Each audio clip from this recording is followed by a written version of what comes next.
Hi, I'm Beth Harmon. I'm the Executive Director of the Dairy and Land Trust. I'm here with Chris Filmer, a longtime trustee, past president.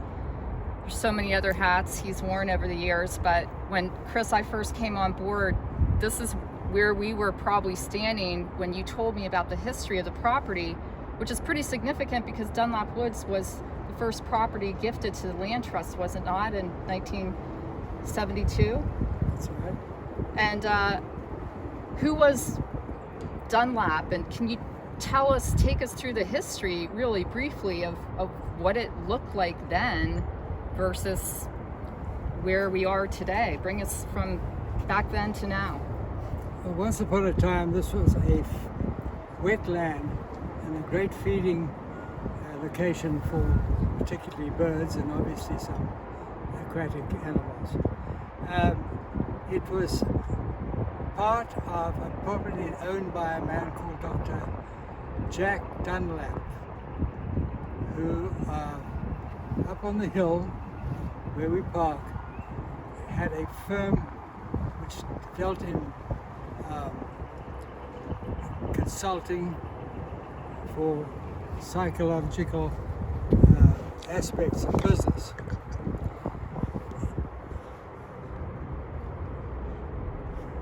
And he was a philanthropist and a person that understood the importance of nature.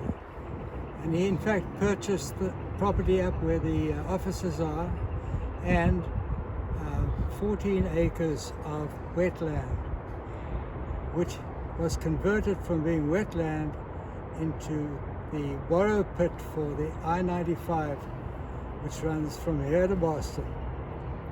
And we left behind a 7-acre lake. Wow. Which is part of this wonderful 50-acre nature preserve, which has 7 different ecosystems in it. Wait, can you say that again? 7? 7 different types of ecosystems in 50 acres. That's incredible, is it not? Yeah, and we're standing on one of them right now. The appreciation of what we did here, we had to thank Rachel Carson for in her wonderful book Silent Spring. People became very aware of their environment and that birds were not replicating themselves. We were losing thousands of animals. And here we had a wonderful property that was donated to us and became our very first land trust property. So Chris, these trails, what did they look like?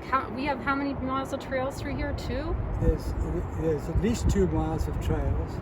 We had to cut down on a lot of the trails because they emanated from bikes and motorbikes and some deer trails. And we tried to consolidate them in a way that they were friendly to walk. We removed, things that trip people up like rocks and roots. We widened them and we laid we laid rails on each side to indicate where they were. People inclined not to cross them. Speaking of rails, how many bridges are there in Dunlap, and were there any when you began? There were some that were just planks from one end to the other, and they were always falling apart, and they were dangerous, and they were not very friendly for elderly people or for children. And how many do we have now? We have 7. 7 ecosystems, 7 bridges. Yeah. Wow, this is a lot of numbers for an area that was, well, you saw it back in the day. Could you have ever envisioned that this would come to pass, what you've created here, Chris? I didn't think it would happen in my lifetime, but we had a very useful survey done of this, and we learned so many things during the survey. In fact, that we had 114 different types of trees and shrubs in this. So it's a treasure trove if you're really up for trying to study it. It's used by birders all the time. Right now is the warbler season. We have 10, 15 marching up and down here, counting what they've been able to capture. We have heron in profusion. We have blue heron who are actually breeding at the far end of the lake. We've had otters in here, which is exciting. Oh, otters! And they don't they keep they wouldn't be there unless the water is very clean, correct? Right, it's a good indication. It's a good symbol of what the water is clean. The new truck stop there has got 3 different oil and grits separators, sort of filter the water. We used to have oil slicks, sort of rainbow slicks. We haven't seen anything like that for the last 4 years. Thank goodness. Thank goodness. Wow.